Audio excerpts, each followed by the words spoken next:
Well, the thing I'm going to show you in rhythm changers are the things that work. Are there infinite varieties of things to know? Yes. You know, and there are places to learn that. Maybe Chase is teaching all the possible things in the theory of this and that. I'm not doing that. I'm going to tell you world lessons, not word lessons.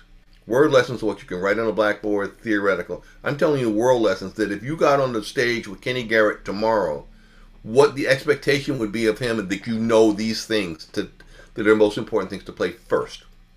Okay, so all this 1-6-2-5, right? We all know 3-6-2-5, all that, right? Yeah. That's not what it really is. What really people are thinking is, what the professionals think, you know, playing with Milt Jackson and people like that, what they want to hear is it's dominance is this, like, and then when you get to the 6th chord, you don't really play minor, you play dominant. So you play like G7, C7, F7 flat 9. So the sound of it is really,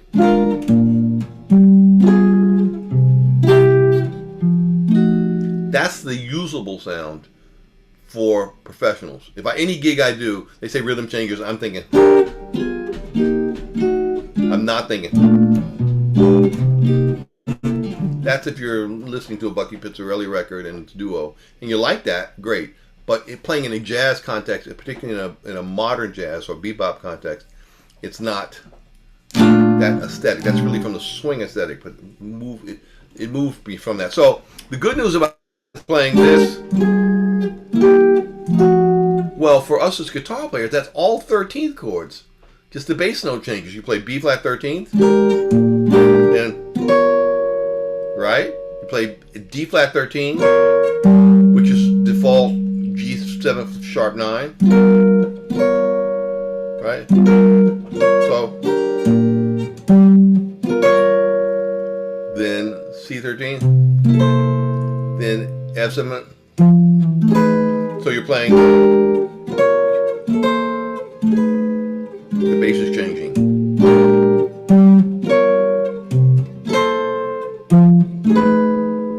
So all the complicated nature of what it is, and it's 13th chords, fellas. It's not brain science. It's 13th chords.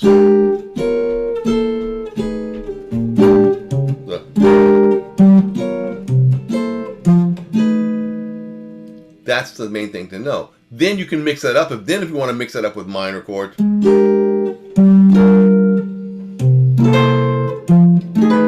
But by playing 13th chords, you're getting all the alterations. You're getting the 7th sharp 9, 13th, 7th sharp 9. You're getting that more modern type of sound as opposed to which no professionals are going to play. Like none of us are going to. If I'm on the gig and you're playing that, it's like it's a giant student sign in front of you, because pros don't play that. You know, unless we're playing a retrospective. I'm doing, Wainwright, Marty Gross, Bucky Pizzarelli, Howard Alden tribute, then I'll play those chords because that's part of that scenario. So that's the good news. So the first thing regarding rhythm changes, this 1-6-2-5. Taking that a little further, you can just play all the iterations of that. So if you have this B flat 13, you can play B flat 13 with the sharp 9, which is just putting your pinky on the D flat. All right, there's the 13th. Right? And for comping purposes for guitar, most of the time we're playing 4-note voicings. Rarely do you play the bass note, because the bass player is there that you don't really need it, and it's sonically you're in his territory the moment you do this. And if he's up in the higher range, then it's going to be a conflict. It's not going to really work. So most of the time you just play the top four notes, and if it's piano, then really most of the time you're playing the top 4, or even 3-note voicings, something like that. So we have 13th, for practical purposes, 13th or B 13th with a sharp 9. And you can play the 2 5s into that, meaning that if this is the dominant, you treat them like this is 5 chord, so then the 2 chord would be F minor, right? Right? 2, 5. Although we're not really in the key of E flat, so we're not playing an E flat, but we're treating this relationship, these 2 chords are locked like it's a 2 5. So this F, so you could literally go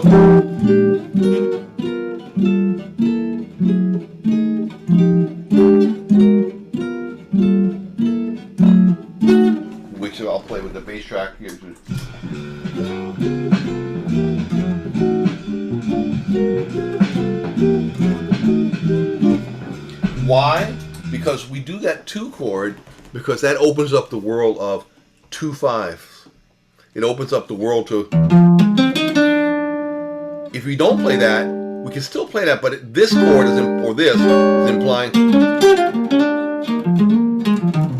It's implying the blues. But the moment we play, now we open up.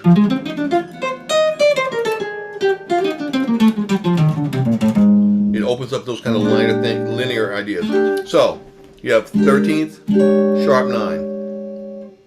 And you have the 2/5. So now the nice part of this, if you treat it 13ths, right? So you have F minor 9th, D flat 13th, A flat minor 9th, D flat 13, G minor 9th, C 13, G flat minor 9th, B 13. And I'm going fast through this because you'll be able to watch the rebroadcast. Yes, Chase, you'll be able to see it. Yes. So I'm doing it playing to the fact that you're going to catch a lot of it on the replay. Rather than give you limited content, I'm trying to give you more and knowing that you'll be able to do it, minus the long monologue up front. Okay, so yes, treatment like 13th chord with 2/5s, right? But remember this, since we're using this D flat 13th as a G7 sharp 9, it means you have, but you also have, you have the 2/5. If you treat this as a 1/6, you treat that 7 sharp 9, well, you can play D minor to G7 sharp 9, and then C13, and then, so you have that.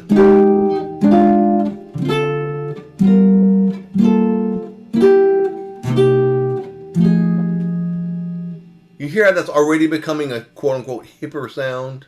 Although, as my teenage daughter informed me, Dad, the moment you say it's hip, it is not hip. But she's the same daughter that told me, Dad, the market for your music is men who are your age, who are you. You know? She's 15. That's fine. So, yeah. So you can play a 2/5 like this. So if you're treating my 13th chords, or if you want to treat it as 1/6, 2, 5, like that, right? So that gives you more palette. Then the secret sauce, the thing that the professionals do, is use either notes that are sustained in the root or notes that are held on the top part of the chord to give that sense of, when you hold a tone on top, it connects all the chords, even if they're not really connected, it makes them sound like they're connected, you know, like this. So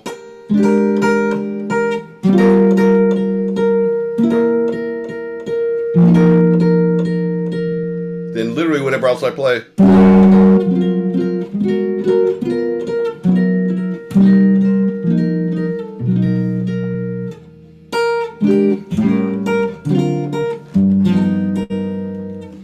it gives continuity. The other way to do that is to suspend a bass note. So you find a bass note you like, whether it's B flat or F or whatever.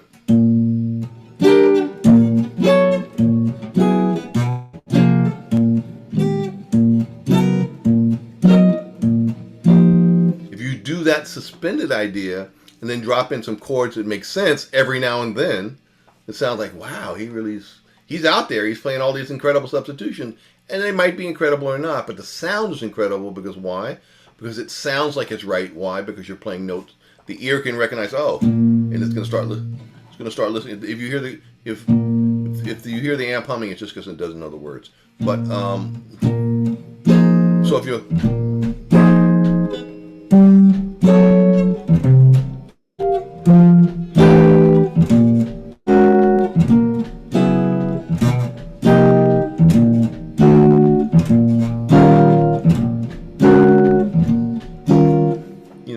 sudden it hangs together. So one is keeping the bass steady while the chords change, and the other is keeping the note on top. And this is the basis like Oliver Nelson's, Blues in the Abstract Truth.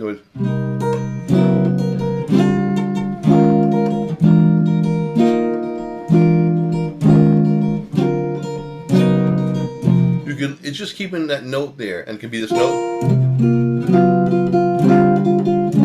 It's like so you.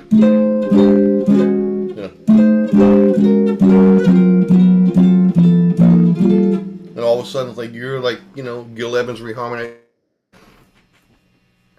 These are devices that you can use to explore the things that you like the way they sound. There's infinite possibilities, but there's not enough time in life to learn all the possibilities.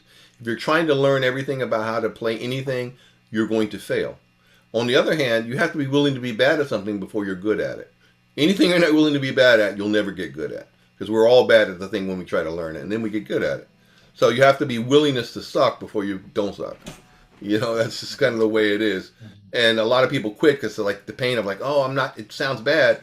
Yeah, that's correct. And it's supposed to sound bad because gradually it gets better. But if it's like, oh, it sounds bad, I'm going to quit. It's like a stop sign. If you drive outside your house and you come to a stop sign, you don't turn around and go home.